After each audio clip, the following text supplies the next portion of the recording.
사람의 인생은 결국 누구와 함께 하느냐에 따라 갈라진다. 정주영 회장은 늘 이렇게 말했다.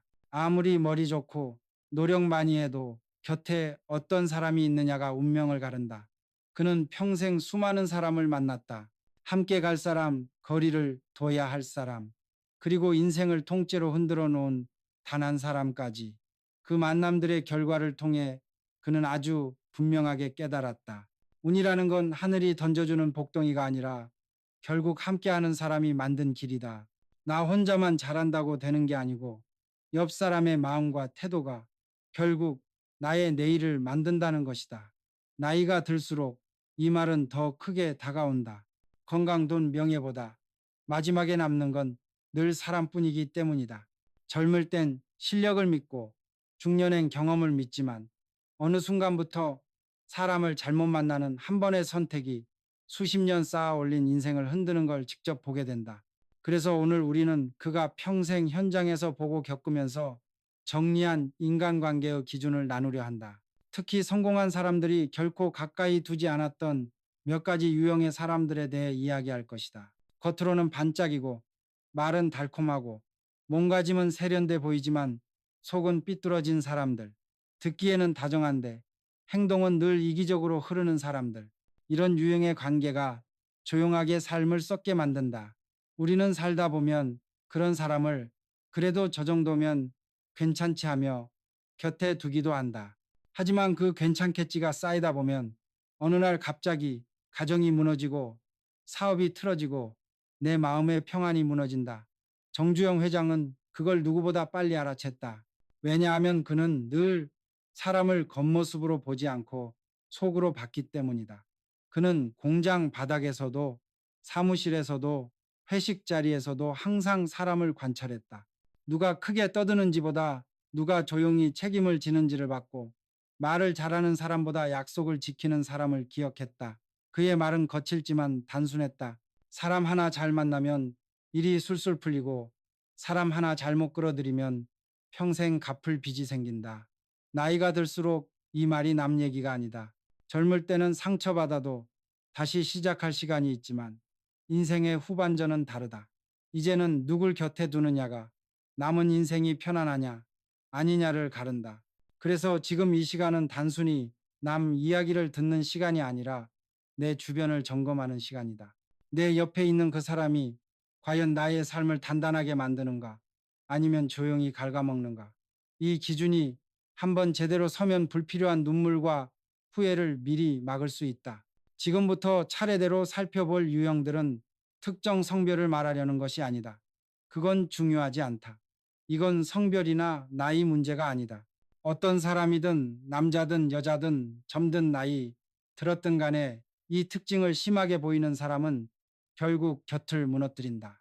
성공한 사람들은 이런 사람을 가까이 두지 않았다.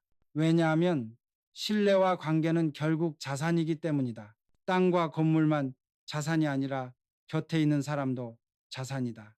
자산을 지키는 사람은 오래가고 자산을 갉아먹는 사람은 언젠가 반드시 문제를 만든다. 정주영 회장은 자신이 직접 부딪혀본 인간 군상들을 통해 그 기준을 손에 쥐고 살았다. 오늘 우리는 그 기준을 빌려온다. 끝까지 들으면 사람을 보는 눈이 분명하게 달라질 것이다. 그리고 그 눈은 결국 당신의 인생 방향까지 바꿀지 모른다. 첫 번째 유형은 사람을 너무 빨리, 너무 쉽게 판단하는 사람이다. 정주영 회장은 이런 사람을 가장 경계했다. 그는 평생 이렇게 말했다. 사람의 가치는 눈에 보이는 게 아니다. 흙 묻은 손으로 얼마나 성실하게 일하느냐에 달렸다. 현대 창업 초기 그는 직접 사람을 뽑았다. 그에게 학벌은 중요하지 않았다. 어느 학교 나왔는지, 집안이 어떤지, 얼굴이 반듯한지 따지지 않았다. 그가 본 건 단 하나 태도였다. 어느 날 면접을 보던 장면이 유명하다. 한 지원자가 사무직 직원에게는 고개 숙이며 깍듯하게 인사했지만 사무실 바닥을 닦던 아주머니에게는 눈길조차 주지 않았다. 그 장면을 본 정주영은 면접 도중에는 아무 말도 하지 않았다. 면접이 끝난 뒤 조용히 인사 담당자에게 이렇게 말했다. 사람을 겉으로 판단하는 사람은 절대 함께할 수 없다. 그런 사람은 결국 자기 눈높이에 맞는 인생밖에 살지 못한다. 그 말은 훗날 정주영식 사람 보는 법으로 전해졌다. 그는 겉모습보다 마음의 결을 봤다. 표정이 아니라 상황에 대한 태도를 봤고 목소리가 아니라 책임의 무게를 봤다. 그리고 늘 경고했다.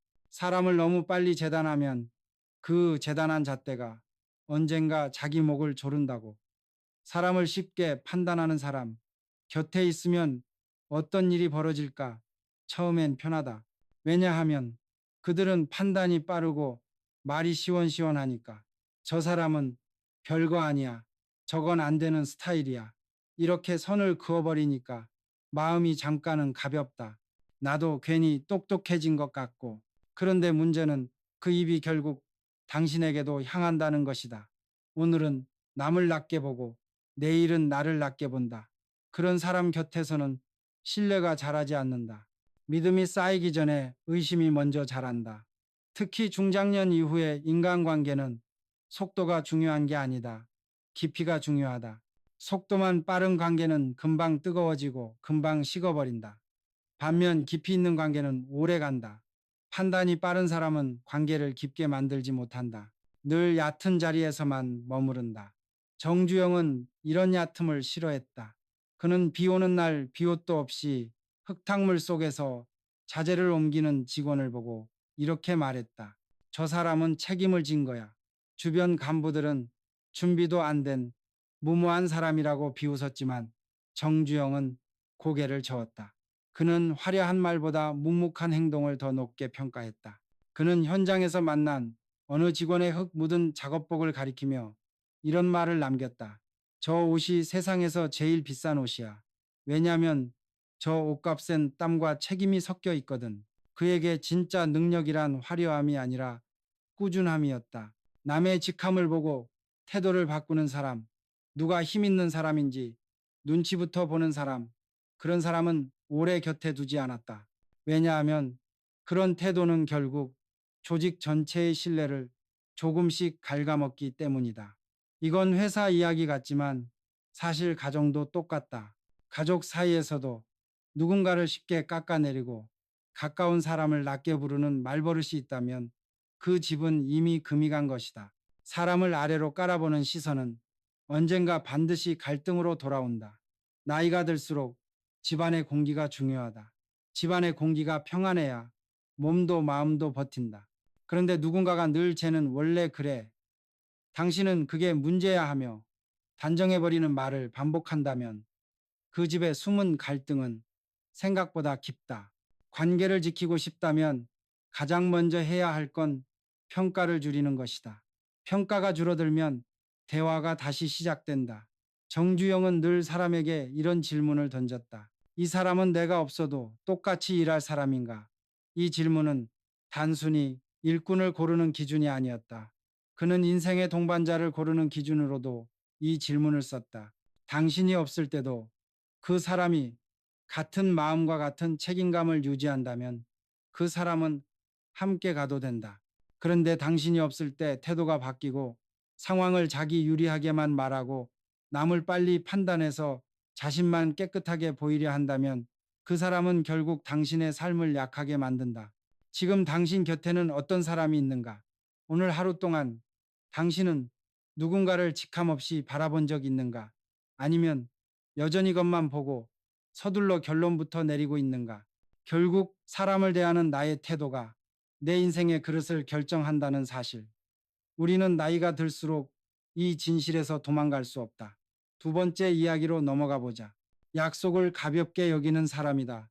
정주영 회장은 평생 신뢰를 돈보다 더 중요한 자산으로 여겼다. 그는 늘 이렇게 말했다. 약속은 말로 하는 계약이다. 그걸 지키지 못하는 사람은 아무리 똑똑해도 신용이 없다. 이건 사업가라서 하는 소리가 아니다. 살아보면 알게 된다. 우리가 어릴 땐 말이 많다. 20살엔 꿈이 많고 30에는 계획이 많다. 그런데 신을 넘기고 예순을 넘기면 사람을 볼 때 말보다 하나만 본다. 저 사람 지키는가? 약속을 지키는 사람은 많지 않다. 그래서 약속을 지키는 소수에게 기회와 돈과 신뢰가 몰리는 것이다. 신뢰라는 건 그 사람이 가진 기술 능력보다 더 강하게 작동한다. 왜냐하면 사람은 누구랑 일하든 결국 마음이 편한 사람을 찾게 되어 있기 때문이다.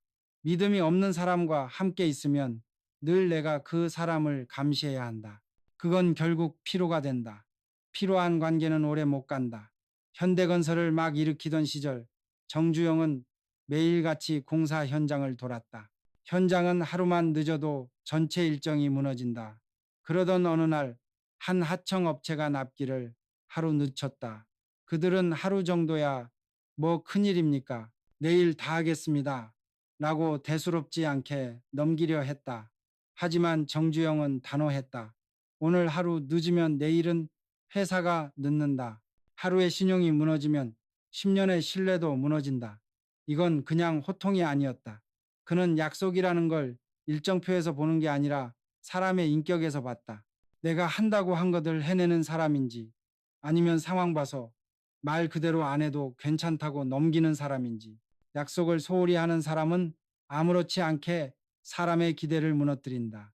그게 반복되면 주변은 그 사람의 말을 더 이상 마음에 담아두지 않는다. 그러면 어떤 일이 벌어지느냐? 그 사람은 결국 중요한 순간에 아무도 믿어주지 않는 외로운 사람이 된다. 스스로는 억울할 수 있다. 내가 능력이 없어서가 아니고 그냥 상황이 안 풀렸을 뿐인데 왜 나를 안 믿어 하지만 주변 사람의 대답은 단순하다. 네가 전에 안 지켰으니까. 결국 약속은 실력이 아니라 신뢰의 문제다. 약속을 가볍게 여기는 사람의 특징은 말과 행동이 따로 논다는 것이다. 오늘은 괜찮아요. 제가 꼭 할게요. 라고 미소 지으며 말한다. 그런데 내일은 잊은 듯 모른 척 한다. 사과도 없다. 설명도 없다. 그냥 없던 일처럼 행동한다. 그럼 주변은 어떻게 되나? 처음에는 이해한다. 사람이 바빴겠지. 두 번째는 애써 받아준다. 뭐 이번엔 내가 챙기지 뭐. 그런데 세 번째부터는 마음이 변한다. 저 사람은 책임을 남에게 미는구나. 이 마음이 단 한 번 생기면 그 관계는 끝난 것이나 다름없다.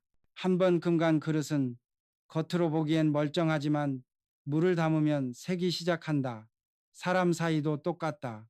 한 번 무너진 신뢰는 다시 채워 넣으려면 훨씬 더 많은 시간과 정성을 요구한다. 그래서 성공한 사람일수록 약속을 가볍게 여기는 사람을 옆에 두지 않는다. 왜냐하면 약속을 어기는 사람은 언제든 책임도 버릴 수 있기 때문이다. 정주영은 약속을 시간처럼 여겼다. 그는 항상 약속 시간보다 먼저 도착했다. 새벽 5시에 현장 점검이 있다면 그는 4시 55분에 이미 서 있었다.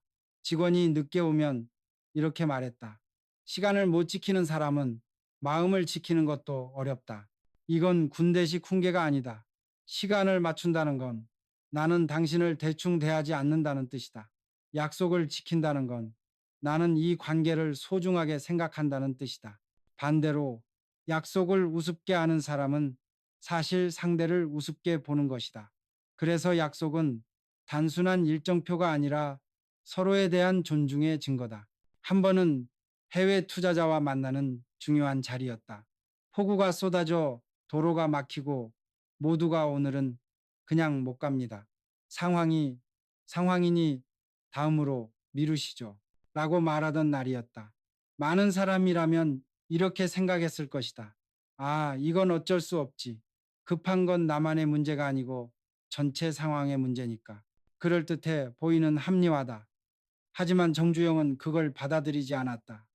그는 직접 운전대를 잡고 빗속을 뚫고 약속 장소까지 갔다.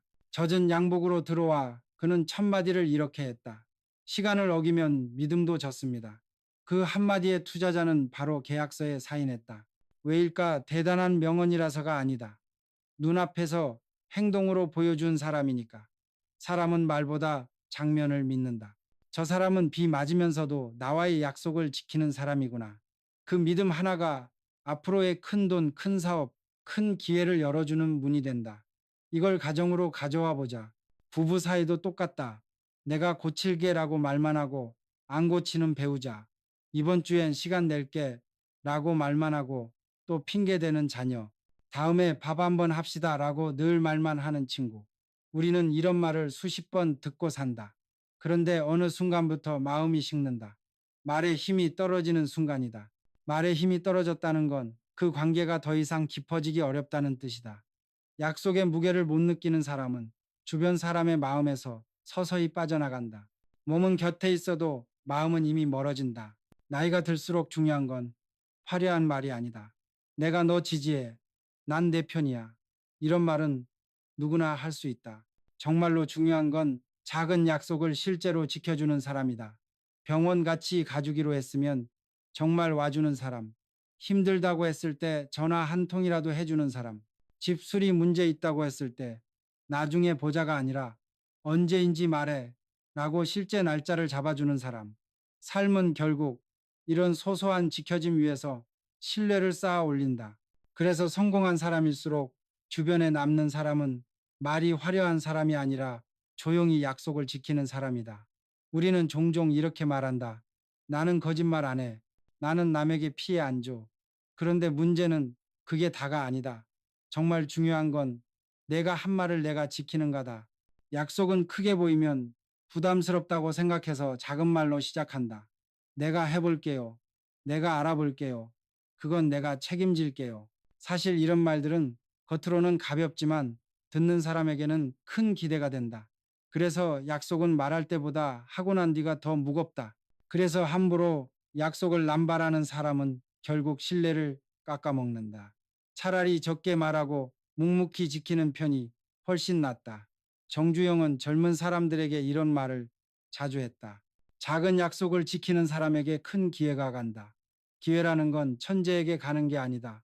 믿을 만한 사람에게 간다. 아무리 능력이 좋아도 쟤는 말바꿔라는 소문이 한 번 나면 그 이후로 큰일은 절대 맡겨지지 않는다. 반면 능력이 조금 부족하더라도 쟤는 말하면 해라는 신뢰가 붙으면 사람들은 그 사람에게 다음 기회를 준다. 결국 인생은 실력 싸움 같아 보여도 긴 호흡으로 보면 신뢰 싸움이다. 신뢰는 타고나는 것이 아니라 약속을 지키는 습관 위에 천천히 쌓인다. 이제 조용히 자신에게 물어볼 시간이다. 나는 오늘 한 약속을 내일도 기억할 자신이 있는가? 나는 괜찮아. 내가 처리할게라고 말만 던져놓고 편하게 잊어버리는 쪽인가?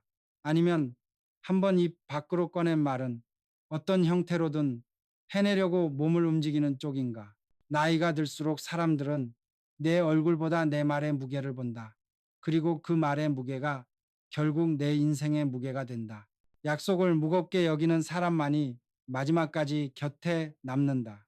약속을 가볍게 여기는 사람은 결국 사람을 잃는다. 그리고 사람을 잃는 건 결국 운을 잃는 것이다. 세 번째 이야기로 넘어가 보자. 받기만 하고 주지 않는 사람이다. 정주영 회장은 사람을 볼 때 제일 먼저 그 사람의 받는 태도보다 주는 마음을 봤다. 그는 이렇게 말했다. 주는 사람은 결국 더 많이 받는다. 하지만 받기만 하는 사람은 언젠가 아무것도 받지 못하게 된다. 이 말은 그저 도덕적으로 착하라는 뜻이 아니다. 인간관계의 구조를 꿰뚫은 말이다. 사람 사이의 관계는 원처럼 돌아야 한다. 내가 조금이라도 나누면 그 마음이 돌고 돌아 다시 나에게 오는데 오직 받기만 하려는 사람은 그 원 자체를 끊어버린다. 관계가 흐르는 게 아니라 막힌다. 막힌 관계는 결국 썩는다. 현대그룹이 커지기 전 정주영은 늘 누군가의 도움을 받아야만 했다. 은행 융자 하나가 안 나오면 공사 자체를 시작할 수 없던 시절이었다. 그는 그걸 누구보다 잘 알았다. 그래서 도움을 받으면 감사 인사로 끝내지 않았다. 그는 반드시 보답할 길을 생각했다. 이런 이야기가 있다. 아주 초기 사업 시절 한 은행 지점장이 작은 융자를 허락해 주었다. 그 돈 덕분에 공사를 시작할 수 있었다. 대부분 사람이라면 나중에 성공하고 나서 그때 참 고마웠습니다 라고 인사 한마디로 끝냈을 거다. 그런데 그는 달랐다. 회사가 성장하자 직접 그 은행 지점을 다시 찾아가 이렇게 말했다. 당신의 신용 덕분에 우리가 여기까지 왔습니다. 이제 우리가 갚을 차례입니다. 그리고 실제로 그 은행을 통해 대형 거래를 집중적으로 진행하게 만들었다. 결과적으로 은행은 큰 이익을 보게 되었다. 그는 이런 방식의 태도를 보답의 미학이라 불렀다. 받은 것만큼 아니 그보다 약간 더 돌려주는 것. 바로 그게 사람 사이의 끈을 오래도록 유지시켜 준다고 믿었다. 받기만 하는 사람은 이 감각이 없다. 겉으로는 밝고 사랑스러울 수도 있다. 말도 잘한다. 언니, 정말 감사해요. 덕분이에요. 선배 역시 선배밖에 없어요. 그런데 그 말의 뒤에는 어떤 의지가 없을 때가 많다. 누군가 나를 챙겨주는 건 당연하다고 여기고 도움을 받으면 역시 나를 아껴주네 정도로만 생각한다. 고마움은 표현하지만 책임은 표현하지 않는다. 나도 언젠가 당신에게 뭔가 돌려줄게 라는 다짐이 비어 있다. 그래서 문제는 시간이 지나면 누가 더 많이 지치느냐다. 주는 쪽은 서서히 마음이 피로해지고 결국 거리감을 두기 시작한다. 그러면 받기만 하는 쪽은 섭섭해한다. 사람이 왜 갑자기 변했지 변한 게 아니라 균형이 무너졌던 것이다. 이건 단지 돈이나 물질 이야기만이 아니다. 마음도 똑같다. 말 한마디라도 먼저 건네는 사람이 있다. 오늘 얼굴 좀 안 좋아 보이네. 무슨 일 있어 하고 먼저 묻는 사람. 반대로 늘 자기 얘기만 하고 들어달라고만 하고 위로받으려고만 하는 사람이 있다. 처음엔 다 들어준다. 왜냐하면 사람은 누군가에게 도움을 줄 때 은근히 뿌듯함을 느끼기 때문이다. 내가 그래도 저 사람한테 힘이 되는구나. 그런데 몇 달이 지나도 몇 년이 지나도 그 관계가 여전히 일방통행이라면 그건 더 이상 관계가 아니고 부담이 된다. 결국 거리는 벌어진다. 사람은 본능적으로 자신을 빼앗아가는 쪽보다는 자신을 채워주는 쪽을 찾게 되어 있다. 그래서 주는 마음 없이 요구만 하는 태도는 시간이 갈수록 사람의 곁을 비우게 만든다. 이건 가족 안에서도 그대로 나타난다.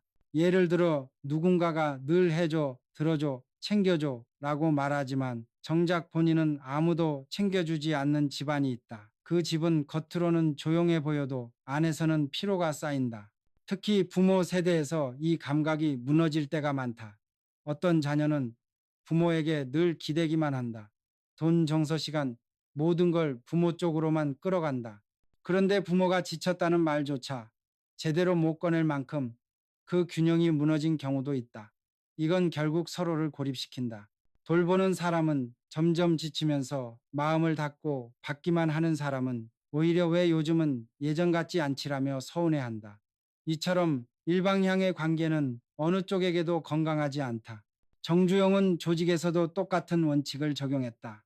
내가 오늘 너희에게 기회를 준다면 너희는 내일 회사의 결과로 돌려줘야 한다. 그는 기회를 선물로 보지 않았다. 기회는 순환이라고 봤다. 너에게 맡긴 일은 너의 밥그릇이자 회사의 밥그릇이고 그 결과는 다시 모두에게 돌아온다. 그래서 그는 늘 이런 식으로 사람을 평가했다. 이 친구는 뭔가를 받았을 때 그걸 어떻게 다루는가, 감사로 받아들이고 책임으로 되갚는가, 아니면 권리처럼 받아들이고 요구로 이어가는가. 이 차이는 작아 보이지만 시간이 지날수록 엄청난 차이를 만든다. 전자는 신뢰를 키우고 후자는 신뢰를 갉아먹는다. 받기만 하는 사람은 고맙다보다 당연하다라는 말을 속으로 달고 산다. 그럴 줄 알았어. 역시 내가 중요하니까 이렇게 해주는 거지. 이 태도의 무서운 점은 겉으로는 문제가 안 드러난다는 거다. 웃고 있고 예의 바르고 고맙다는 말도 어느 정도는 한다. 그래서 처음엔 잘 티가 안 난다. 하지만 아주 조용하게 주변 사람들의 온기를 꺼트린다. 사람의 마음은 연료와 같다. 내 마음을 조금 나눠주면 상대의 마음이 다시 데워지고 그 따뜻해진 마음이 나를 다시 덮인다. 그런데 한쪽만 계속 꺼내 쓰게 되면 언젠가는 빈 탱크가 된다. 빈 탱크는 결국 멀어진다. 그래서 성공한 사람들은 이런 관계를 오래 두지 않는다. 왜냐하면 이런 관계는 같이 멀리 갈 수 없다는 걸 너무 빨리 경험했기 때문이다. 우리가 이 얘기를 들으면서 흔히 착각하는 게 있다. 나는 그렇게까지 이기적인 사람은 아니야. 그러나 한번 깊게 돌아볼 필요가 있다. 나는 최근에 누군가에게 먼저 준 적이 있는가? 그냥 안부를 물어준 적이 있는가? 필요한 거 있어라고 먼저 물어본 적이 있는가? 아니면 늘 내가 지금 힘들어 라고 먼저 꺼냈는가? 선물도 마찬가지다. 꼭 돈이 아니어도 된다. 집에서 직접 만든 반찬 한 통, 읽고 좋았던 책 한 권 잠깐의 시간이라도 같이 산책할까 하고 내어주는 마음. 이런 건 다 주는 마음이다. 중요한 건 크기가 아니다. 중요한 건 내가 먼저 했느냐다. 먼저 주는 습관이 있는 사람은 이상하게도 인생이 끊기지 않는다. 위기가 와도 다시 손잡아 줄 사람이 있다. 다시 일어설 기회가 온다. 그게 바로 운이 돈다는 말의 실제 모습이다. 반대로 받기만 하는 사람 곁에는 운도 오래 머물지 않는다. 기회는 언젠가 멈춘다. 왜냐하면 주변이 지치기 때문이다. 사람들은 말은 안 해도 다 느낀다. 아, 저 사람은 결국 자기만 챙기는구나. 이 마음이 단 한 번 자리 잡으면 그 관계는 표면적으로는 계속 이어지는 척할 수 있어도 진심과 신뢰는 이미 빠져나간 상태다. 결국 혼자 남는다. 혼자 남은 사람은 이렇게 말한다. 사람이 다 변했어. 하지만 사실은 사람을 변하게 만든 게 자기 태도였다는 걸 모른 채 정주영은 이런 말을 남겼다. 주는 걸 아까워하는 사람은 결국 자신을 가난하게 만든다. 그는 실제로 현장에서 만난 노동자들에게 밥 한 끼를 사주고 젊은 직원에게 책 한 권을 쥐어주고 기회를 나눠줬다. 그건 내가 너보다 위하라는 표시가 아니라 우리는 같이 간다라는 약속이었다. 그는 친절을 일회성 감정이 아니라 관계를 붙잡아주는 시멘트라고 봤다. 그가 말한 보답의 미학은 거창하지 않다. 받은 만큼만 돌려주라가 아니다. 받은 것보다 조금 더 돌려주려고 해라. 그래야 관계가 단단해진다. 그래야 서로가 서로를 잃지 않는다. 이제 여기서 우리가 스스로에게 던져볼 질문이 있다. 나는 지금 받는 것보다 먼저 주려고 하는가? 아니면 누군가가 먼저 주면 그 다음에 나도 생각해 볼게. 라는 식으로 살아가고 있는가? 이 질문은 가볍지 않다. 왜냐하면 우리 인생 후반전의 평온함 나를 결국 지켜줄 사람들의 숫자, 내가 마지막에 누구 옆에 앉아 있을 수 있는지, 그 모든 게 여기에 달려 있기 때문이다. 관계는 재산이다. 그리고 재산은 관리해야 한다. 당신 곁에 사람은 지금 충전되고 있는가? 아니면 계속 빠져나가고 있는가? 오늘 하루 나는 누구에게 무엇을 먼저 건넸는가? 그 질문에 정직하게 답할 수 있다면 그 사람은 이미 인생의 절반은 지켜낸 것이다. 네 번째 이야기로 가자. 마음에 축이 없는 사람이다. 쉽게 말하면 중심이 없는 사람, 자기 기준이 없는 사람, 상황과 사람에 따라 태도와 주장과 생각이 계속 바뀌는 사람이다. 정주영 회장은 평생 수많은 사람을 만나며 한 가지 공통점을 봤다. 바람이 부는 대로 흔들리는 사람은 결국 자기 그림자조차 잃는다. 이 말은 조금 단단하게 들리지만 사실은 아주 일상적인 이야기다. 어제는 난 이 길로 갈 거야 라고 말하던 사람이 오늘은 전혀 다른 얘기를 하고 내일은 또 다른 유행을 좇는다. 오늘은 당신이 최고예요 라며 한 사람을 따르다가도 그 사람에게 작은 실망이라도 생기면 곧바로 다른 사람에게 기대를 옮긴다. 이런 유형은 관계에서도 일에서도 끝까지 가는 법이 없다. 그래서 성공한 사람들은 이런 사람을 가까이 두지 않는다. 왜일까? 단순하다. 같이 길을 가려면 그 길이 어려울 때도 함께 있어줄 누군가가 필요하기 때문이다. 중심 없는 사람은 어려워지면 늘 다른 쪽으로 몸을 옮긴다. 정주영이 특히 아꼈던 직원 중 한 명이 있었다. 머리도 좋고 열정도 넘치고 말도 잘하고 기세도 있었다. 겉으로만 보면 누구나 아, 저 친구는 미래의 임원이 되겠구나 하고 생각할 만한 사람이었다. 그런데 문제가 하나 있었다. 마음의 축이 없었다. 한 달 전에는 회장님, 자동차 산업이 답입니다. 지금은 자동차로 가야 합니다. 라고 했다가 그 다음 달에는 아닙니다. 이제는 건설이 유망합니다. 해외 플랜트가 길입니다. 라고 말을 바꿨다. 또 한 번은 이제는 중동입니다. 중동만 잡으면 됩니다. 라고 밀어붙이다가 사막의 조건이 거칠다는 얘기를 듣자 곧바로 중동은 리스크가 너무 큽니다. 동남아로 가야 합니다. 라고 말을 틀었다. 그 얘기를 들은 정주영은 미소를 지으며 조용히 물었다. 너는 한 가지 일을 끝까지 밀어본 적이 있나? 그 질문은 꾸중이 아니었다. 그건 진단이었다. 방향을 바꾸는 건 누구나 할 수 있다. 그러나 한 방향을 선택한 뒤 어려움이 와도 그 방향을 붙드는 건 아무나 못한다. 세상은 방향을 자주 바꾸는 사람보다 한 방향을 끝까지 가는 사람에게 길을 열어준다.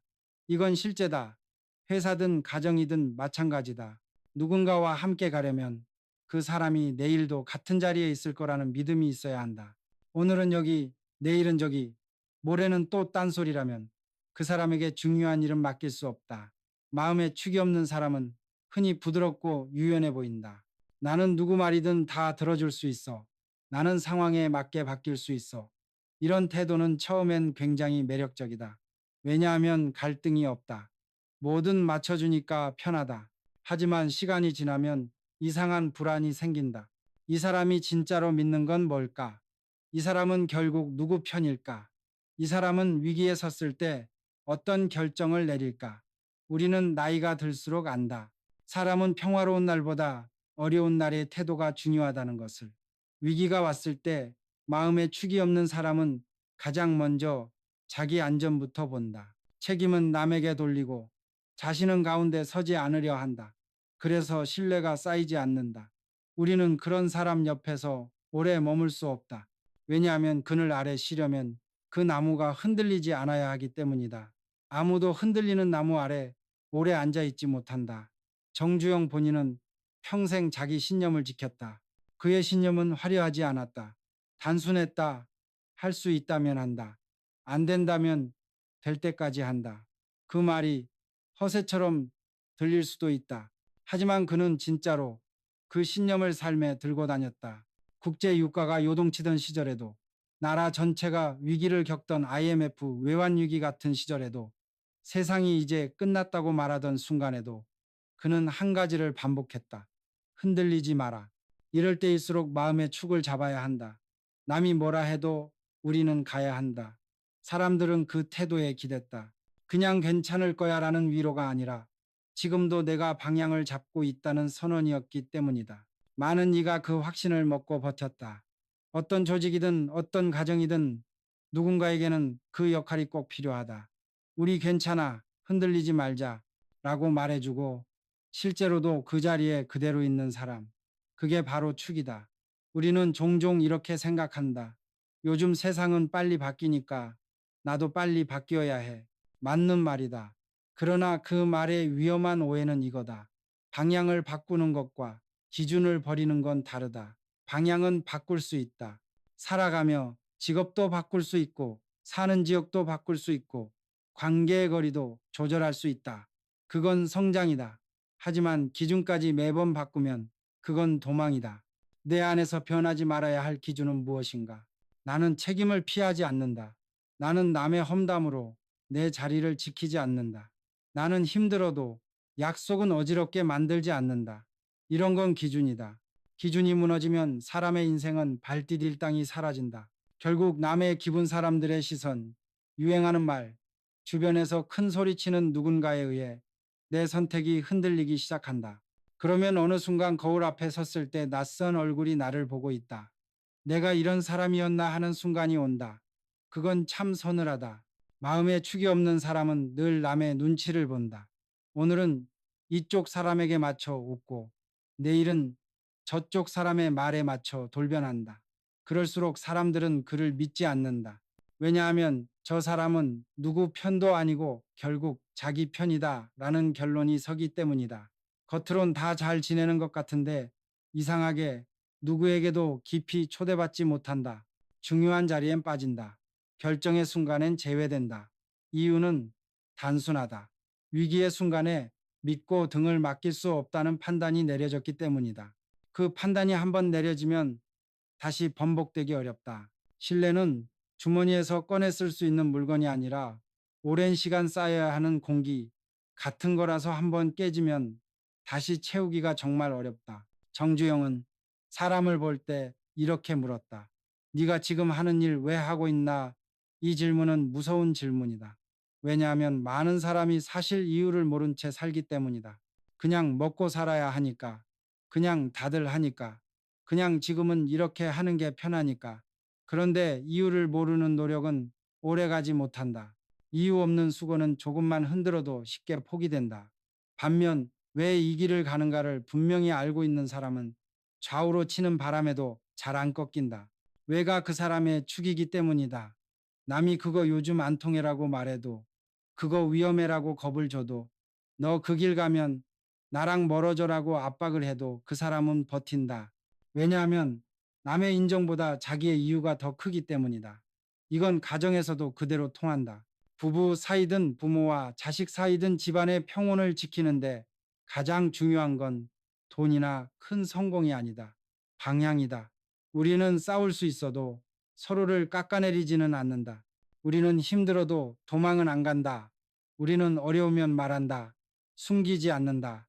이런 문장은 작아 보이지만 실제로 가정을 지탱해주는 마음의 기둥이 된다. 집안에 이런 축이 없으면 어떤 일이 벌어지는가?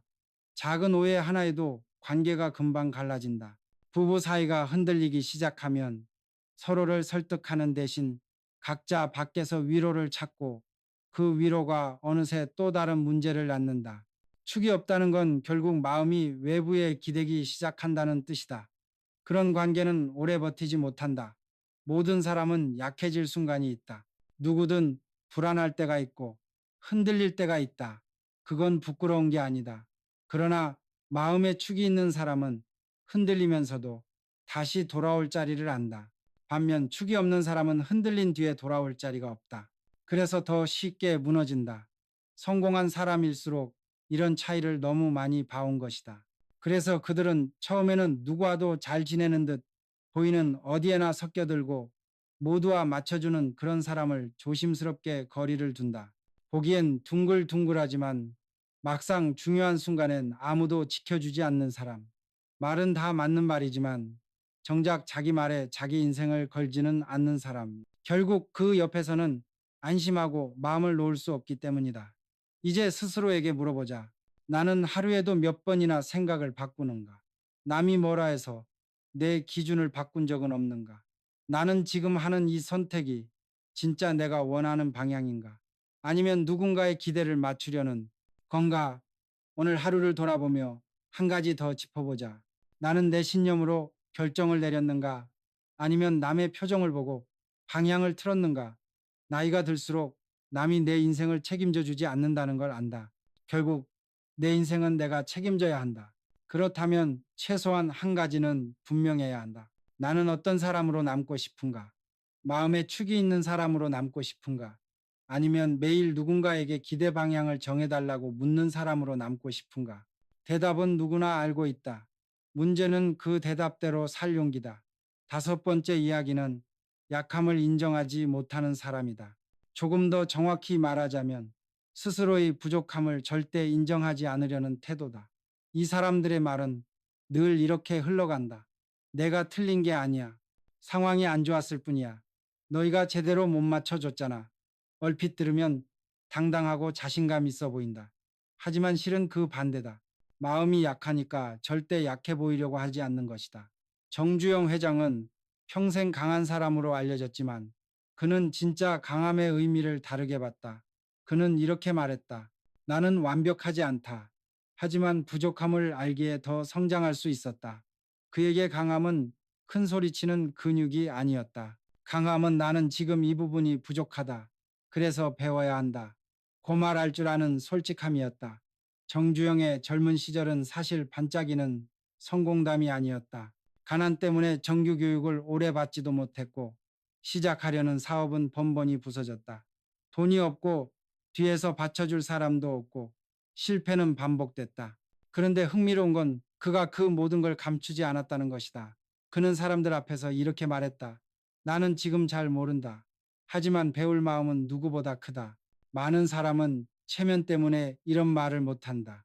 모른다라고 말하면 만만하게 볼까봐, 가르쳐 달라라고 하면 얕잡힐까봐 자존심이 허락하지 않는다. 그런데 바로 그 자존심이 성장을 막는다. 배움의 문을 닫아버리기 때문이다. 반면 정주영은 자존심보다 배움을 택했다.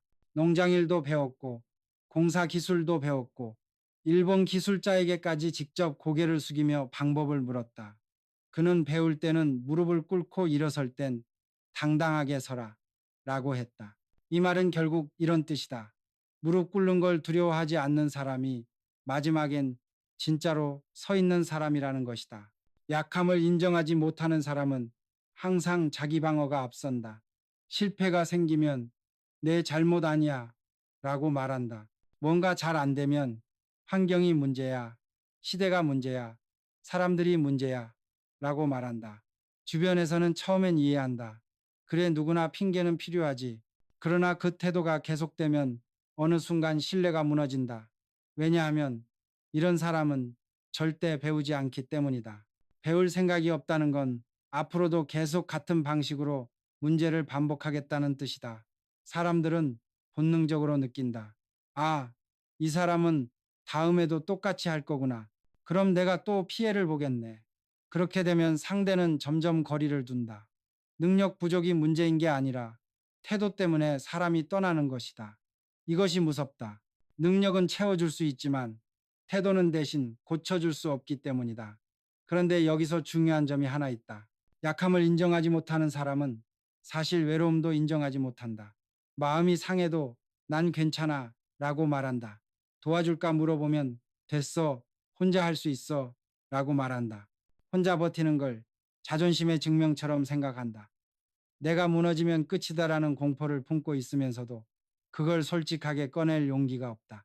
이게 얼마나 위험한지 우리는 주변에서 계속 본다. 겉으로는 강해 보이는 사람이 어느 날 갑자기 관계를 끊어버리고 회사에 나오지 않고 가족에게 폭발하고 아니면 건강이 급격하게 무너지는 경우, 그건 사실 그 사람이 약해서 무너진 게 아니라 약하다는 걸 누구한테도 못 말하고 혼자 들고 있었기 때문에 무너진 것이다. 안에서 골마 있는데 바깥으로 꺼내지를 못한 거다. 정주영은 실패를 부끄러워하지 않았다. 그는 이렇게 말했다. 실패는 다음 성공의 밑그림이다. 실제로 한 번은 중요한 선박 계약이 무산됐을 때 직원들이 회장님, 이건 외부 탓입니다. 시장 상황이 안 좋았습니다. 라며 그를 위로했다. 대부분의 사람이라면 그래 어쩔 수 없지 하고 넘어갔을 것이다. 그런데 그는 단호히 말했다. 남 탓하면 배가 앞으로 안 나간다. 문제를 인정해야 다음을 설계할 수 있다. 그날 밤 그는 실무진을 앉혀놓고 실패의 이유를 하나하나 분석했다. 누가 어떤 결정을 어떻게 잘못했는지 숨기지 않았다. 심지어 자신의 판단에 부족함이 있었던 부분도 공개적으로 말했다. 많은 경영자는 이런 자리에서 체면을 지키려 한다. 아래에서 보고가 잘못돼서라든가 상황이 예기치 못했다는 말로 자신의 판단을 흐리게 만든다. 하지만 그는 정반대로 했다. 내가 여기서 이렇게 생각한 게 잘못이었다. 그러자 직원들이 어떤 생각을 했을까? 아, 이 사람은 약함을 숨기지 않는구나. 그러니까 우리도 숨길 필요가 없겠구나. 그렇게 조직 안에서는 진짜 논의가 시작된다. 서로의 허점을 탓하는 게 아니라 허점을 드러낼 수 있게 된 것이다. 그 순간부터 문제는 부끄러움이 아니라 과제가 된다. 이 차이가 회사를 살렸다. 여기서 한 걸음만 더 나아가 보자. 이건 회사만의 이야기가 아니다. 가정에서도 똑같이 작동한다. 부부 사이를 보면 한쪽은 늘 강한 척한다. 난 괜찮아. 넌 신경 쓰지 마. 내가 다 감당할게. 겉으로 보면 든든해 보인다. 그런데 시간이 지날수록 그 사람은 지쳐간다. 그리고 그 지침은 어느 날 터진다. 그 터짐은 상대에게 너는 왜 나 이해 못해? 라는 분노로 나올 수도 있고 나도 이제 모르겠다 라는 포기로 나올 수도 있다. 우리 나이대의 이별은 대부분 격렬하게 싸워서가 아니라 조용히 지쳐버려서 온다. 왜? 지치나 서로 약해졌다는 말을 못해서 그렇다. 나 사실 요즘 겁난다. 나 요즘 너무 불안하다. 이 말을 꺼낼 수 있으면 관계는 산다. 그런데 그걸 못 꺼내고 괜찮아를 반복하면 관계는 서서히 마른다. 우리는 흔히 강하다는 걸 혼자 버틴다로 착각한다. 그러나 실제로 오래 가는 사람들은 그렇게 살지 않는다. 오랫동안 버텨온 사람들을 보면 공통점이 있다. 힘들면 도움을 요청한다. 부끄러워하지 않는다. 나 여기까지는 할 수 있는데 그 다음은 네 도움이 필요해라고 차분하게 말한다. 도움을 청하는 걸 약점으로 보지 않는다. 오히려 그게 신뢰를 쌓는 방식이라는 걸 안다. 이건 경제 현장에서도 똑같이 나타난다.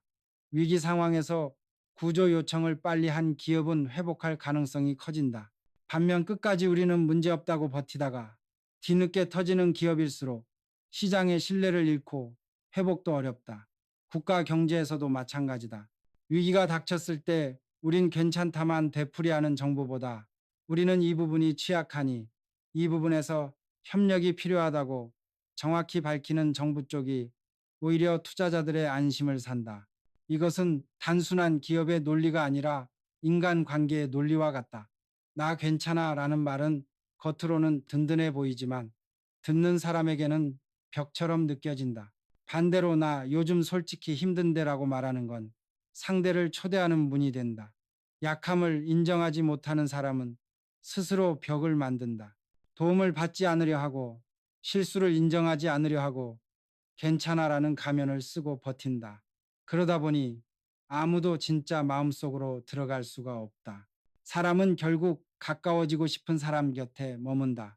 그런데 벽을 치고 완벽한 척하는 사람 곁엔 아무도 오래 머물지 못한다. 그래서 역설적으로 나는 괜찮아라고 말하던 사람은 어느 순간 혼자가 된다. 혼자는 더 강해지는 게 아니라 더 부서지기 쉽다. 강해 보이려고 붙잡았던 그 가면이 결국 자신을 갈라놓는 칼이 되는 것이다. 반대로 진짜로 강한 사람은 약함을 숨기지 않는다. 오늘은 내가 무너질 것 같아. 도와줄 수 있어 라고 말할 줄 안다. 이번엔 내가 잘못했어 라고 말할 줄 안다. 그땐 내가 오만했어 라고 말할 줄 안다. 이런 고백은 자존심을 깎는 게 아니라 사람 사이의 신뢰를 키운다. 상대는 그 고백을 들으며 이렇게 느낀다. 아, 이 사람은 내 앞에서 진짜구나. 나도 이 사람 앞에선 진짜여도 되겠구나. 그 순간부터 관계는 깊어진다. 얕게 번지는 인맥은 줄어들지 몰라도 옆에서 평생 가는 사람이 생긴다. 이제 우리 스스로에게 물어볼 차례다. 나는 실패했을 때 솔직하게 내가 잘못했어 라고 말할 수 있는가? 아니면 끝까지 괜찮아 별일 아니야 라는 가면을 쓰고 있는가? 도움을 청할 수 있는 용기를 나는 내 인생에 허락했는가? 아니면 여전히 나는 무조건 혼자 버텨야지라고 마음을 조이고 있는가? 약함을 인정하는 건 부끄러운 게 아니다. 그건 오히려 내가 무너지지 않도록 나를 지키는 기술이다. 진짜 강함은 완벽함이 아니라 회복력이다. 다시 일어나는 힘. 그리고 다시 일어나는 힘은 나는 지금 조금 힘들다고 말할 줄 아는 사람에게서 나온다. 여섯 번째 이야기는 감사할 줄 모르는 사람이다. 말하자면 도움을 받아도 그걸 마음으로 그리고 말로 인정하지 않는 태도다.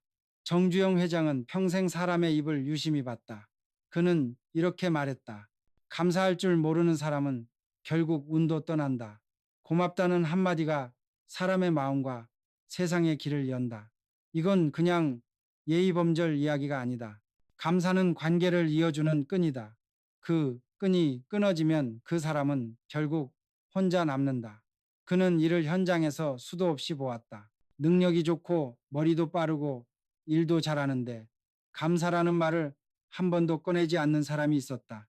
그 사람은 처음엔 회사에서 대단한 사람처럼 보였다.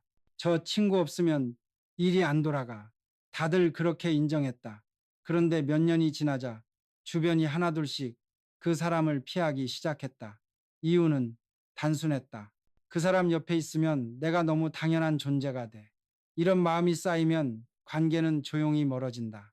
무너지는 순간은 요란하지 않다. 그냥 어느 날부터 부탁 전화가 안 오고 밥자리가 안 잡히고 중요한 자리에서 이름이 빠질 뿐이다. 감사하지 않는 태도는 이렇게 천천히 사람을 가난하게 만든다. 정주영은 감사의 말을 습관처럼 썼다. 현대건설을 일으키던 초창기 그는 매일 새벽같이 현장을 돌았다. 그리고 누구를 만나든 똑같이 이야기했다. 오늘도 수고 많았어. 이 한마디를 그냥 인사라고 생각할 수 있다. 하지만 현장 사람들은 이렇게 기억했다. 그 말 한마디에 이상하게 힘이 났다. 사람은 누구나 인정받고 싶어 한다. 월급만으로 버티는 게 아니다. 네 수고를 내가 보고 있다. 이 한마디가 사람을 다시 일으켜 세운다. 나이는 상관없다. 젊은 직원에게도 관리직에게도 막노동하는 사람에게도 똑같이 말했다. 위아래를 가리지 않았다. 감사는 직급을 타고 흐르는 게 아니라 사람을 타고 흐르는 거라는 걸 그가 알고 있었기 때문이다. 그런데 감사하지 않는 사람은 이걸 이해하지 못한다.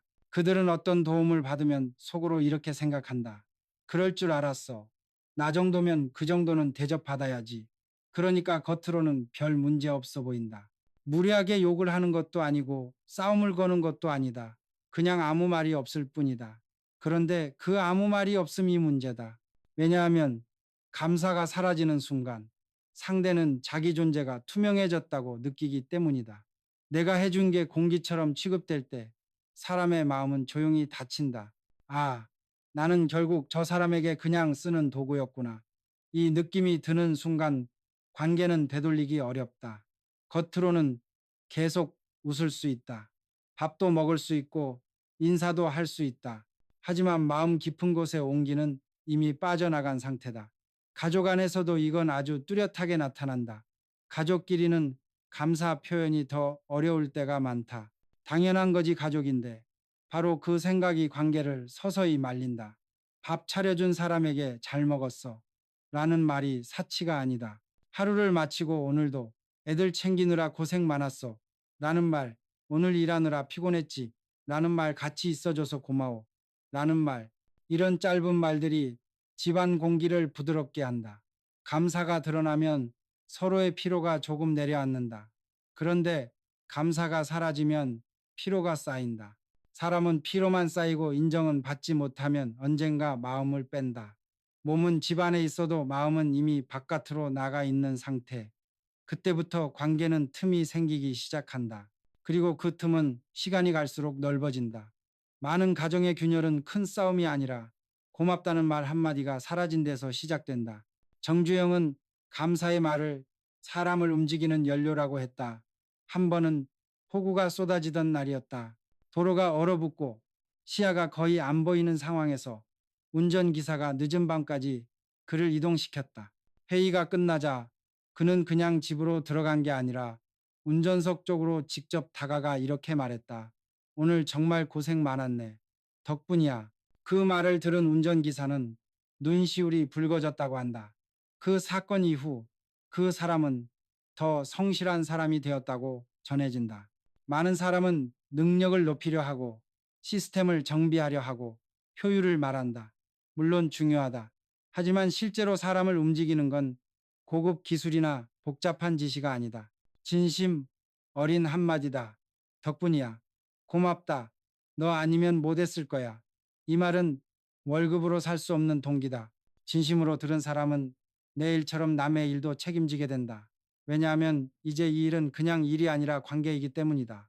반대로 감사하지 않는 사람은 주변의 동기를 다 빼앗는다. 이런 사람들은 도움을 받으면 이제 다음 것도 해줘 라는 식으로 반응한다. 고맙다는 말 대신 새로운 요구가 따라온다. 어제 그거 도와줬잖아. 오늘은 이것도 좀 해줄 수 있지. 감사 대신 요구만 이어지는 관계는 오래 못 간다. 도움을 받는 사람이 점점 부담으로 느껴지기 때문이다. 처음엔 그래, 그럴 수 있지 하다가도 결국 이렇게 된다. 나는 저 사람에게서 고마움을 한 번도 들어본 적이 없어. 한 번 이 마음이 생기면 사람은 다시 예전처럼 도와주지 않는다. 도와주지 않을 뿐만 아니라 기회가 생겨도 굳이 같이 가자고 하지 않는다. 감사의 부재는 천천히 사람을 고립시킨다. 본인은 잘 모른다. 사람들이 왜 나를 멀리하지라고 생각한다. 하지만 사실은 사람들이 떠난 게 아니라 감사하지 않는 그 태도가 사람을 밀어낸 것이다. 여기서 중요한 게 있다. 감사는 마음속으로만 하면 안 된다는 것이다.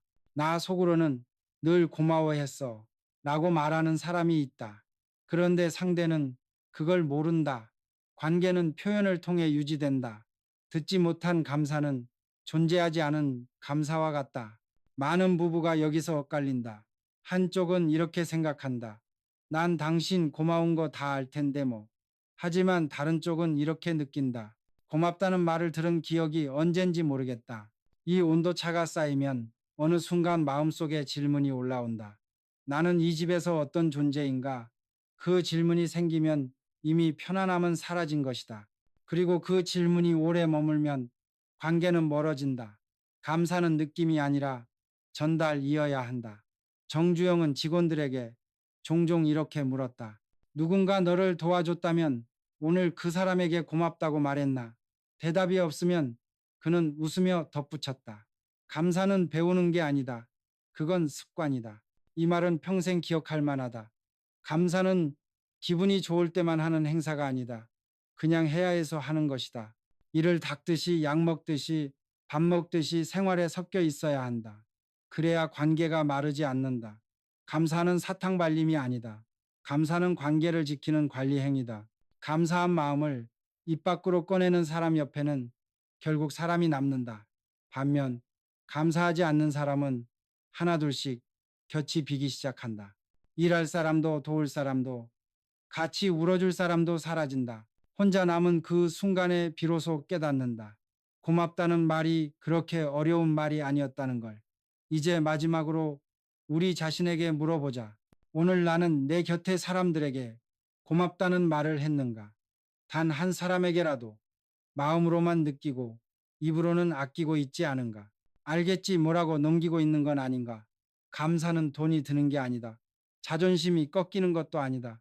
오히려 감사는 나를 더 품위 있게 만든다. 왜냐하면 감사한다는 말은 상대를 올려주는 동시에 나 자신도 사람을 귀하게 여길 줄 아는 사람으로 만들어주기 때문이다. 감사는 운을 부른다는 말이 괜히 나온 게 아니다. 감사는 관계를 붙잡아주고 관계는 기회를 데려오며 기회는 결국 우리의 다음 삶을 바꾼다. 결국 인생은 혼자 사는 게 아니다. 그렇다면 남아야 할 건 돈보다 사람이고 사람을 붙잡는 첫마디는 언제나 같다. 고맙습니다. 일곱 번째 이야기다. 불평을 입에 달고 사는 사람. 정주영 회장은 평생 위기 속에서 일했고 그 와중에도 입으로 불평부터 꺼내는 법이 거의 없었다. 그는 이렇게 말했다. 불평은 문제를 키우지만 감사는 문제를 줄인다. 이 문장은 그저 예쁘게 들리라고 만든 말이 아니다. 그는 실제로 그런 걸 받고 겪었고 결과를 알고 있었다. 그는 위기의 현장 한가운데서 사람의 말을 들으면 그 사람의 미래까지 어느 정도 보인다고 했다. 어떤 사람은 이건 안 돼요로 시작한다. 어떤 사람은 어떻게 하면 될까요로 시작한다. 전자는 자신을 막고 후자는 길을 연다. 인생이 결국 반복되는 선택이라면 그 두 종류의 말은 인생 전체를 가른다. 현대건설이 해외 사업에 뛰어들던 초창기 중동 사막에서 공사를 하던 시절이 있었다. 한낮 기온이 체감 45도를 훌쩍 넘고 물도 부족하고 잠도 제대로 못 자는 극한의 환경이었다. 현장의 기술자들이 이렇게 말했다. 도저히 못하겠습니다. 여긴 사람이 살 곳이 아닙니다. 이 말만 놓고 보면 틀린 소리가 아니다. 실제로 그 환경은 비현실적일 정도로 거칠었다. 대부분의 사람은 그 상황에서 불평할 자격이 있다. 그런데 문제는 그 다음이다. 못하겠습니다. 로 끝나버리면 그건 보고가 아니라 포기 선언이다. 포기 선언은 주변 사람들의 마음까지 무너뜨린다. 한 사람이 내뱉은 못하겠습니다는 금세 현장 전체에 퍼져 우리 다 못해요가 된다. 그건 일만 멈추는 게 아니라 믿음 자체를 무너뜨린다. 그때 정주영은 직접 사막에 나타났다. 모래바람이 얼굴을 때리는 그 시간, 그는 아무 말 없이 철근을 들고 그 현장의 땡볕 위에 그대로 서 있었다. 그를 본 기술자들이 달려가서 회장님 여기 계시면 위험합니다 하고 소리쳤다. 그때 그가 한 말은 단순했다. 나는 네가 불평하던 그 자리에서 서 있다. 여기서도 길이 보인다. 그 말은 감정적으로 불평하지 마라 라는 꾸중이 아니었다. 사실은 현실이 아무리 거칠어도 이 자리에서 할 수 있는 최소한의 움직임은 있다라는 선언이었다. 그 한 장면 이후 현장에서는 못합니다 라는 말이 사라졌다고 한다. 중요한 건 환경이 바뀐 게 아니라 태도가 바뀌었다는 점이다. 삶은 많은 경우 환경이 아니라 태도에서 무너진다. 불평은 상황을 악화시키고 책임을 흐리게 하고 가능성을 닫아버린다. 그게 무섭다. 왜냐하면 불평은 너무 쉽기 때문이다. 숨 쉬듯 나온다. 생각보다 달콤하다. 내 잘못 아니야. 라는 위안이 들어있으니까. 불평을 입에 달고 사는 사람의 특징은 언제나 이유가 있다는 것이다. 오늘 비 와서 못했어. 해가 너무 뜨거워서 집중이 안 돼. 도와주는 사람이 없으니까 어쩔 수가 없지. 이런 말은 얼핏 들으면 사실처럼 들린다. 다 맞는 말 같고 듣는 사람도 쉽게 반박하지 못한다. 왜냐하면 반박하면 싸움이 되니까. 그래서 주변 사람은 그냥 고개만 끄덕인다. 그런데 조용한 변화가 일어난다. 마음이 멀어진다. 저 사람은 결국 문제를 들고만 와. 답은 안 가져와. 이 마음이 한 번 생기면 그 사람은 중요한 순간에 빠진다. 큰 기회도 결정의 자리도 신뢰를 나눠야 하는 순간도 그 사람에게는 잘 돌아오지 않는다. 왜냐하면 불평은 책임을 밀어내는 방식이기 때문이다. 책임을 밀어내는 사람에게 중요한 자리를 줄 사람은 없다. 그래서 불평을 입에 달고 사는 사람은 시간이 갈수록 소외된다. 본인은 억울하다. 아무도 나를 인정 안 해준다고 말한다. 하지만 주변의 대답은 다르다. 네가 매번 안 된다는 말만 했잖아. 경제 현장에서도 이 차이는 극명하게 나타난다. 위기일수록 어려울수록 불확실할수록 시장은 두 부류로 갈라진다. 요즘 환경이 너무 나빠졌어. 다 안 돼. 라고 말하며 움츠러드는 쪽과 환경이 이러니까 우리가 바꿀 수 있는 작은 단위를 먼저 정리하자. 라고 말하는 쪽. 후자의 태도를 가진 조직이 다음 사이클에서 살아남는다. 이건 기업 이야기처럼 들리지만 가게 경제도 똑같다. 예를 들어 생활비가 부담스러워지는 시기가 온다. 물가가 오르고 수입은 그대로고 예전만큼 여유롭지 않다. 이 상황에서 불평형 태도는 이렇게 말한다. 나라가 이 모양이니까 다 힘든 거야. 내가 뭘 해도 소용없어. 그 말은 사실 누군가의 공감을 얻기엔 아주 좋다. 맞아, 요즘 진짜 죽을 맛이지. 하고 맞장구 쳐주는 사람이 반드시 있다. 그래서 위로가 된다. 그러나 문제는 그 자리에서 멈춘다는 것이다. 반면 책임형 태도는 이런 생각으로 간다. 지금부터 한 달 동안 새는 비용이 뭔지 보자. 꼭 필요한 지출과 그냥 습관으로 새는 지출을 나눠보자. 불필요한 구독료 안 쓰는 멤버십 겹치는 보험 습관처럼 나가는 택시비, 편의점 간식비. 어디부터 줄일 수 있지? 이건 불평 대신 설계로 가는 태도다. 불평은 마음을 시원하게 하지만 현실을 바꾸지 않는다. 설계는 마음은 귀찮게 하지만 현실을 움직인다. 나이가 들수록 중요한 건 말의 시원함이 아니라 삶의 실제 변화다. 불평은 집안을 어둡게 만든다. 한 집안에 늘 왜 이것밖에 안 돼? 왜 나만 힘들어라는 말이 떠다니는 경우가 있다. 처음엔 다들 그 말에 맞장구 친다. 그래, 힘들지. 그런데 1년, 2년, 5년이 지나면 어떻게 될까? 그 집은 점점 침묵의 공간이 된다. 왜냐하면 모두가 배운다. 저 사람 곁에 있으면 기분이 가라앉는다. 이건 정말 무서운 일이다. 어떤 사람은 본인은 잘못한 게 없다고 생각한다. 난 그냥 솔직하게 말했을 뿐인데 난 현실을 말한 거야. 하지만 다른 사람은 다르게 느낀다. 내 옆에 있으면 내가 작아지고 답이 없고 사는 힘이 빠져. 이 느낌은 한 번 들면 다시 회복시키기 아주 어렵다. 그래서 불평을 습관처럼 말하는 사람은 결국 주변의 온기를 잃는다. 관계는 온기 없는 곳에 오래 머물지 못한다. 반대로 정주영 같은 사람은 위기일수록 할 수 있는 이유를 먼저 찾았다. 배를 만들 돈이 없다고 모두가 말하던 시절 그는 이렇게 말했다. 돈이 없다는 걸 증명하지 말고 우리가 만들 수 있다는 걸 증명하자. 이건 허풍이 아니었다.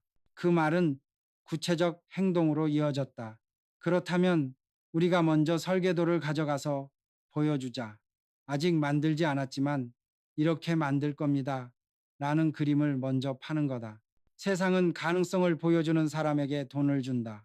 반대로 안 된다는 말만 반복하는 사람에게는 아무도 걸려고 하지 않는다. 자본은 두려움을 싫어하고 해결 의지를 좋아한다. 이것은 회사뿐 아니라 인간관계도 같다. 사람은 불평하는 사람 옆에서 마음을 닫지만 해법을 찾으려는 사람 옆에서는 마음을 연다. 왜냐하면 후자는 함께 있으면 내가 더 나아지는 기분이 들기 때문이다. 불평을 입에 달고 사는 사람은 어느 순간 자기 말에 갇힌다. 안 된다고 말하면 할수록 정말로 안 되는 근거만 눈에 들어온다. 그러다 보니 세상 전체가 막힌 것처럼 보인다. 이건 단순한 성격 문제가 아니다. 삶 전체의 시야가 줄어드는 현상이다. 반대로 어떻게든 한 걸음 가보자고 말하는 사람은 작은 길도 보게 된다. 비가 오면 우산을 사고 눈이 오면 삽을 든다. 비를 멈추게 할 수 없고 눈을 그치게 할 수 없다는 사실을 이미 받아들였기 때문이다. 문제를 없앨 수 없다는 걸 인정한 순간 문제를 다루는 힘이 생긴다. 이것이 실제로 인생을 바꾸는 태도다. 불평은 감정의 습관이다. 그러나 해결은 삶의 습관이다. 우리는 결국 어떤 습관과 함께 살 것인가? 이제 조용히 자신에게 물어보자. 나는 오늘 하루를 불평으로 시작했는가? 아니면 감사로 시작했는가? 아침에 눈을 떴을 때 또 하루다 였는가? 아니면 그래도 오늘 할 수 있는 게 아직 남아있네 였는가? 사소한 차이 같지만 이건 방향을 바꾼다. 불평은 입에서 시작되지만 결국 내 마음을 가둔다. 감사와 해결의 언어는 입에서 시작되지만 결국 나를 움직인다. 그리고 움직이는 사람만이 내일을 바꾼다. 이제 오늘의 이야기를 마무리해보자. 우리는 결국 사람 사이에서 살아간다. 젊을 때는 능력이 인생을 바꾼다고 믿고, 중년에는 경험이 인생을 지켜준다고 믿고, 어느 순간부터는 사람 자체가 내 삶의 수준을 결정한다는 걸 깨닫는다. 정주영 회장은 평생 사람과 부딪히며 살았다. 일터에서, 현장에서, 회의실에서, 심지어 밥상머리에서까지 그는 사람을 관찰했다. 그리고 그는 마지막까지 이렇게 말했다. 인생은 결국 누구와 함께 하느냐로 갈린다. 이 말은 단순한 인맥 관리의 조언이 아니다. 이건 선택의 문제이고 책임의 문제이고 내 인생을 어디에 걸 것인가에 대한 문제다. 잘못된 사람을 곁에 두면 그 사람은 반드시 당신의 시간과 기운 신뢰와 명예 그리고 마지막 남은 평안을 깎아간다. 반대로 믿을 수 있는 사람을 곁에 두면 그 한 사람이 당신의 등을 받쳐준다. 돈보다 명예보다 그 사람이 마지막까지 남는다. 우리가 살펴본 7가지 유형은 어떤 의미에서 경고 목록이다. 성공한 사람들이 가까이 하지 않은 사람들의 특징이라고 했지만 사실은 함께 가기 어려운 태도의 목록이라고 봐도 된다. 첫째, 사람을 너무 빨리 판단하고 겉모습으로 재단하는 사람. 이 유형은 남을 아래로 깔아보는 습관이 있다. 그 순간부터 관계는 위아래로 갈라지기 쉽다. 이런 유형과 오래 있으면 나도 모르게 남을 쉽게 깎아내리는 말투가 몸에 붙는다. 상대의 깊이를 보기보다 표면만 보고 단정 짓는 태도는 결국 나 자신의 시야를 줄인다. 시야가 줄어든 인생은 선택을 잘못하게 되고 잘못된 선택은 결국 내 삶 자체를 줄인다. 겉만 보고 말하는 사람 옆에 오래 머물면 나 역시 얕아진다. 둘째, 약속을 가볍게 여기는 사람. 말은 멀쩡하고 때로는 부드럽고 심지어 다정하기까지 한데 실제 행동은 다르다. 괜찮아, 내가 할게 라고 말해놓고 내일이 되면 모른 채 한다. 이런 사람은 관계를 소모품처럼 쓴다. 약속을 지키는 건 곧 상대를 존중하는 일이다. 약속을 가볍게 여긴다는 건 결국 상대의 시간을, 상대의 준비를, 상대의 기대를 가볍게 여긴다는 뜻이다. 약속을 지키지 않는 사람은 결국 신뢰를 잃고 신뢰를 잃은 사람은 인생의 큰 기회를 맡겨지지 않는다. 같이 길게 갈 수 없다. 나이가 들수록 말의 무게가 곧 사람의 무게가 된다. 셋째, 받기만 하고 주지 않는 사람. 이런 사람은 관계를 순환이 아니라 한 방향 통로로 만든다. 도와줘, 들어줘, 챙겨줘. 는 많지만 내가 뭘 도와줄까는 없다. 처음엔 잘 눈에 띄지 않는다. 왜냐하면 이런 사람들은 부드럽고 사랑스럽고 표현도 능숙하다. 그러나 시간이 흐르면 주변이 서서히 지친다. 마음을 줄수록 허기만 커지는 사람 옆에 오래 설 사람은 없다. 사람은 본능적으로 자신을 바닥나게 만드는 관계에서 떠난다. 그래서 받기만 하는 태도는 결국 혼자 남게 만든다. 중요한 건 많이 주라는 뜻이 아니다. 먼저 줄 아는 습관, 최소한 균형을 되돌아보는 양심. 그게 있어야 관계는 늙지 않는다. 넷째, 마음에 축이 없는 사람. 상황과 분위기, 유행과 주변 시선에 따라서 주장과 태도가 계속 바뀌는 유형이다. 이 사람은 쉽게 잘 맞춰준다. 그래서 초반에는 편안한 사람처럼 느껴진다. 갈등을 일으키지 않고 누구 말이든 그렇죠. 맞아요. 하고 고개를 끄덕여 준다. 그런데 막상 중요한 순간 책임을 져야 할 자리에 서야 할 때, 고통을 감수해야 할 때는 언제든 빠져나간다. 이 사람은 내 곁에 있지만 내 편은 아니다. 신념 없이 움직이는 사람은 위기 앞에서 가장 먼저 등을 돌린다. 삶은 평온할 때보다 어려울 때 진짜 얼굴이 드러난다. 내 옆에 남을 사람인지 아닌지는 결국 어려울 때 드러난다. 그래서 축 없는 사람과는 큰 길을 함께 갈 수 없다. 다섯째, 약함을 인정하지 못하는 사람. 이 유형은 절대로 내가 틀렸어 라고 말하지 않는다. 실패해도 환경 탓을 하고 도움이 필요해도 난 괜찮아 라고 말한다. 겉으로는 강해 보이지만 실은 가장 쉽게 무너지는 부류다. 왜냐하면 배우지를 못하기 때문이다. 약함을 인정하지 않는 사람은 배우지 않고 배우지 않는 사람은 잘하지 않는다. 더 무서운 건 이 사람은 혼자 버티는 걸 자존심으로 여긴다는 점이다. 그래서 아무에게도 마음을 열지 않고 그러다 어느 날 한꺼번에 무너진다. 주변 사람들은 그 무너짐에 대비할 수 없고 결국 관계까지 함께 부서진다. 반대로 진짜 강한 사람은 나 요즘 솔직히 힘들다. 조금 도와줄 수 있나? 라고 말할 줄 안다. 이런 사람은 오래 간다. 왜냐하면 혼자 끊어지기 전에 주변과 연결되기 때문이다. 여섯째, 감사할 줄 모르는 사람. 당연하지 라는 말버릇으로 사는 사람이다. 아무리 큰 도움을 받아도 덕분이야 라는 한마디를 아끼는 사람이 있다. 그 사람 곁은 처음엔 화려하다. 사람들이 몰리고 자리가 많고 기회가 온다. 하지만 시간이 지나면 이상하게 주변이 비기 시작한다. 왜일까? 사람은 누구나 자기 수고가 공기 취급받는 곳을 떠나기 때문이다. 감사는 관계의 연료다. 수고했어. 고맙다. 너 아니면 안 됐어. 이 한마디가 사람의 마음을 다시 세운다. 반대로 감사 없는 관계는 겉으로는 멀쩡해 보여도 속으로는 이미 말라 있다. 나이가 들수록 내 곁에 남는 사람의 수가 줄어든다면 내가 감사 인사를 전하지 않은 건 아닌지 돌아볼 필요가 있다. 일곱째, 불평을 입에 달고 사는 사람. 세상 모자라고, 사람 모자라고, 운도 모자라고 상황 탓만 하는 사람이다. 이런 사람의 말은 듣는 순간은 달콤하다. 왜냐하면 네 잘못이 아니야라고 말해주니까. 하지만 그 말은 내 발을 묶는다. 불평은 마음엔 위안을 주지만 현실은 그대로 두고 때로는 더 나쁘게 만든다. 문제는 사라지지 않은 채 책임감만 사라진다. 그래서 불평은 내 인생의 조종기를 남에게 넘기는 행위와 같다. 반면 어떻게든 한 걸음 가보자 라고 말하는 사람은 문제를 부정하지 않는다. 비가 오면 우산을 들고 눈이 오면 삽을 든다.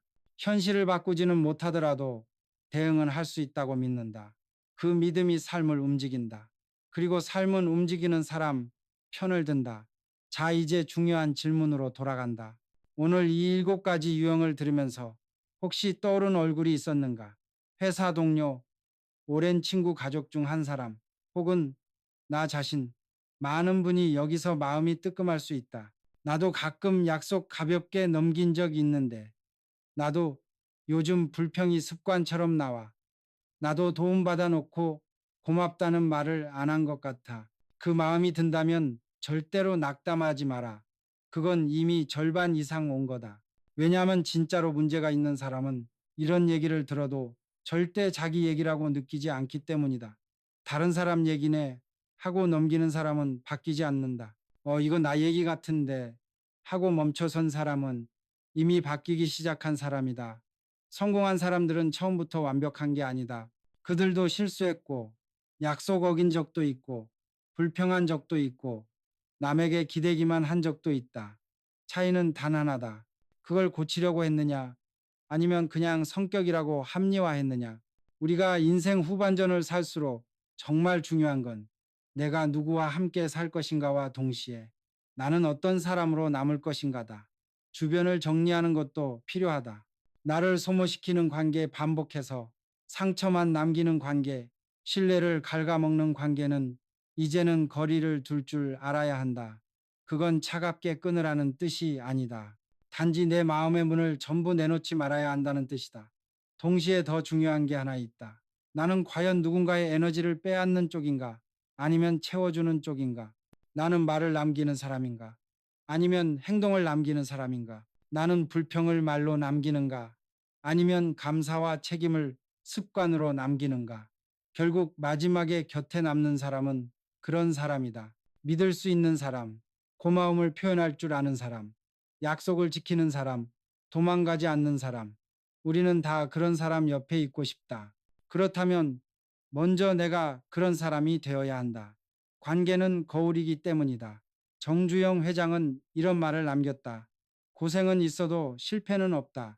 이 문장을 가볍게 듣지 말자. 이 말은 힘내라, 다 잘 될 거야 라는 상투적인 위로가 아니다. 이 말엔 전제가 있다.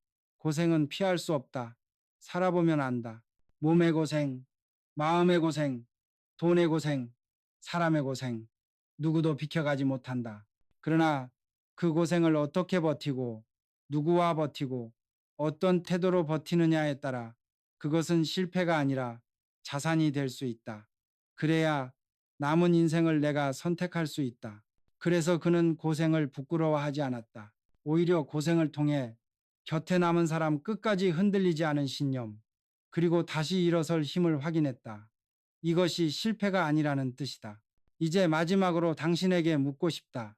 지금 당신 곁에는 어떤 사람이 있는가? 그리고 그 중에서 당신은 어떤 모습으로 기억되고 싶은가? 혹시 오늘 이야기 속에서 당신 자신을 발견했다면 그건 기회다. 지금부터 바꾸면 된다. 늦지 않았다. 사람 사이의 신뢰는 하루 만에 무너지기도 하지만 반대로 하루 만에 다시 싹 틔우는 첫마디로도 시작된다. 미안해. 내가 잘못했어. 고맙다. 약속 지킬게. 도와줘. 함께 가자. 이런 말들은 관계를 다시 잇는 실처럼 얇지만 놀랍도록 질기다. 오늘 이 말을 듣고 마음이 조금이라도 움직였다면 그냥 조용히 마음속에만 두지 말고 표현해보자. 댓글에 단 한 단어라도 남겨도 좋다. 예를 들면 이런 말들. 감사, 성장, 도전, 책임, 신뢰, 변화, 노력, 희망, 포기하지 않는다. 이건 단순한 단어가 아니다. 내가 어떤 사람으로 남고 싶은가에 대한 선언이다. 마지막으로 그 말을 다시 건넨다. 고생은 있어도 실패는 없다.